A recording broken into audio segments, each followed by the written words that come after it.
جب بات کیا کرتے تھے اور ہم کہتے تھے کہ یہ جن کے ہاتھوں میں غلیلے ہیں، یہ جو نہتے لوگ ہیں، یہ ایک دن اللہ کی نصرت کے ساتھ کامیاب ہوں گے اور اسرائیل کو ناکو چنے چبائیں گے، تو دنیا ہمارا مذاق اڑایا کرتی تھی اور وہ کہتے تھے کہ یہ کیسے ہو سکتا ہے، اسرائیل ناقابل شکست ہے، اسرائیل کے پاس Iron Dome missile defence system ہے۔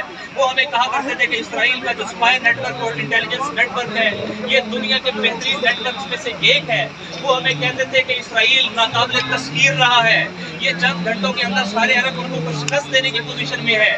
اس نے صحرائے سینا کو چند گھنٹوں کے اندر لیا، اس نے جنوبی لبنان لیا، اس نے جو ہے وہ گولان ہائٹس دی، اس نے اس پورے خطے کے اندر اپنے طور پر چند گھنٹوں کے اندر عرب ٹیریٹریز کے اوپر قبضہ کیا ہے۔ اس اسرائیل کے مقابلے میں یہ غلیل کیا کرے گی، یہ بچہ کیا کرے گا، یہ معذور جو اپنی کرسی کے اوپر بیٹھا ہوا، معذور چیئر کے اوپر بیٹھا ہوا، یہ کیا کرے گا۔ لیکن ہم سڑکوں کے اوپر کھڑے ہو کر یہ بتاتے تھے کہ سب سے بڑی طاقت میرے اللہ کی ہے، اور جو اس دور کی کربلا میں امام حسین علیہ السلام کے نقش قدم پر کھڑے ہونے کا سلیقہ پا لیتا ہے، وہ وقت کے یزید کو بدترین شکست دینے کی اہلیت رکھتا ہے۔ تو آج دنیا نے، چشم فلک نے اپنی آنکھوں سے دیکھا کہ ایکویشن بدل گئی، کیفیت تبدیل ہو گئی۔ آج جس نسل کو ہم کہتے تھے غلیل ہیں، آج وہ پیراگلائڈرز کے ذریعے سے اسرائیل کی ٹیریٹری جو دراصل مقبوضہ فلسطین ہے اس کے اندر ڈیپ انسائٹ جا رہے تھے۔ آج جن کے بارے میں یہ کہا کرتے تھے کہ ان کے پاس ان پتھروں کے علاوہ کوئی چیز نہیں ہے، آج وہ جدید ترین Iron Dome missile defence system کو ایویٹ کر کے اسرائیل کے چپے چپے تک اور اسرائیل کی تمام ملٹری انسٹالیشن کو ہٹ کر کے بتا رہے ہیں کہ جب اللہ کی ابابیلیں آتی ہیں تو دشمن کے ہاتھی کام نہیں کیا کرتے۔ اور وہ جو ہمیں کہا کرتے تھے آؤ اسرائیل کے ساتھ مل کر بات کرتے ہیں، اس کو ریکگنائز کرتے ہیں، یہ دنیا کی ایک بڑی طاقت ہے، یہ ایک بڑی ملٹری مائٹ ہے، یہ بڑی اکنامک پاور ہے، اس کے ساتھ بات کرنی پڑے گی، اس کے ساتھ ڈائیلاگ کرنا پڑے گا۔ تم اس اسرائیل کے ساتھ ڈائیلاگ کرنے کی بات کرتے ہو، ابھی تو اسرائیل کا مقابلہ حزب اللہ کے ساتھ نہیں ہوا ہے، ابھی اسرائیل کا مقابلہ ایک ریگولر کنٹری سیریا کے ساتھ نہیں ہوا ہے، ابھی اسرائیل کا مقابلہ عالمی اسلام کے ساتھ نہیں ہوا ہے، ابھی ایک 25 کلومیٹر کے دائرے کے اندر چند لاکھ کی آبادی کے دنیا کی سب سے بڑی جیل غزہ کے ساتھ ہوا ہے۔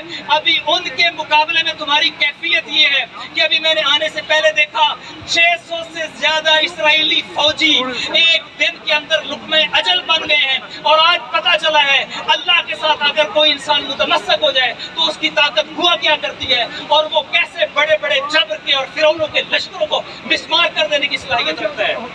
لہٰذا یہ میسج ہے کہ آج ان کا میزائل ڈیفنس سسٹم ناکام، آج ان کا انٹیلیجنس کا اور سپائی نیٹ ورک ناکام، آج اسرائیل کی اسٹیٹ بطور اسٹیٹ فیلئر کا شکار، آج اسرائیل کے اندر ڈیپ انسائڈ فلسطینیوں کے پرچم لہرا رہے ہیں۔ یہ اسرائیل کے اندر فلسطینی پرچم نہیں ہے، یہ مقبوضہ فلسطین کے اندر اسرائیلی پرچم ہے، جو یہ بتا رہے ہیں کہ غزہ بھی ہمارا ہے اور فلسطین بھی ہمارا ہے، مسجد اقصی بھی ہماری ہے، بیت المقدس بھی ہمارا ہے۔ اور اس آپریشن کا نام اگر جو ہے وہ مسجد اقصی کے نام پر رکھا گیا ہے تو اس کا مطلب یہ ہے کہ فلسطینی مسجد اقصی کی آزادی کی طرف بڑھ گئے ہیں، اور صرف فلسطینی نہیں بڑھ گئے، پوری دنیا ان کے ساتھ کھڑی ہونی پڑے گی، اس لیے کہ فلسطینیوں نے ایک اور بہت بڑا کام کر دیا ہے۔ میں اپنے وطن کا ایک بیٹا ہونے کے ناطے یہ بات کہہ رہا ہوں، پاکستان کے اندر کچھ خائن آئے، انہوں نے کہا قائد اعظم کی پالیسی چھوڑ دو، انہوں نے کہا پاکستان کی آئیڈیالوجی کو چھوڑ دو۔ میں ان سے یہ پوچھتا ہوں اگر پاکستان کی آئیڈیالوجی کو چھوڑ دیا جائے تو اس کا مطلب ہے وطن چھوڑ دیا جائے، اس کا مطلب ہے وطن کو ٹوٹنے دیا جائے، چونکہ ہماری بائنڈنگ فورس تو ہماری آئیڈیالوجی ہے، ہمارا نظریہ ہے۔ تو پاکستان کا نظریہ کیا تھا؟ 1937 میں پہلا فلسطین کا دن اس پورے خطے کے اندر قائد اعظم کے کہنے پہ منایا گیا۔ 1948 سے پہلے قائد اعظم نے فلسطینی عوام اپنے فلسطینی بھائیوں کے ساتھ ہیں۔ میں وزیر اعظم پاکستان کے اس بیان کا، اس نقطہ نظر کی مذمت کرتا ہوں۔ کاکڑ صاحب قائد اعظم محمد علی جناح دو ریاستی حل کے حامی نہیں تھے، وہ اسرائیل کو قابض سمجھتے تھے، اسرائیل کو غاصب سمجھتے تھے۔ یہ نقطہ نظر شرمناک ہے کہ آپ فلسطین میں دو ریاستی حل چاہتے ہیں۔ ہم تو دو ریاستی حل نہیں چاہتے، قائد اعظم تو دو ریاستی حل کے حامی نہیں تھے۔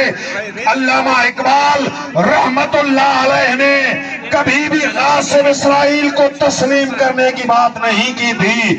اس وقت بھی جب غاصب اسرائیل وجود میں آ رہا تھا تو اس وقت قائد اعظم نے فرمایا تھا کہ اسرائیل امت مسلمہ کے دل میں خنجر کی حیثیت رکھتا ہے، ہم اس خنجر کو توڑیں گے، ہم اس ہاتھ کو توڑیں گے جو امت مسلمہ کے دل میں خنجر کی حیثیت رکھتا ہے۔ ہم انشاءاللہ ارض مقدس کو آزاد کرائیں گے۔ فلسطینی اکیلے نہیں ہیں، حزب اللہ ان کے ساتھ ہے، بلوچ پاکستان کے مظلوم عوام آپ کے ساتھ ہیں، دنیا کے غیرت مند مسلمان آپ کے ساتھ ہیں۔ میں اپنی گفتگو کے اختتام پر یہ کہنا چاہتا ہوں کہ قرآن کریم نے متعدد آیتوں میں مسجد اقصی کی عزت و عظمت کے ساتھ یاد کیا ہے۔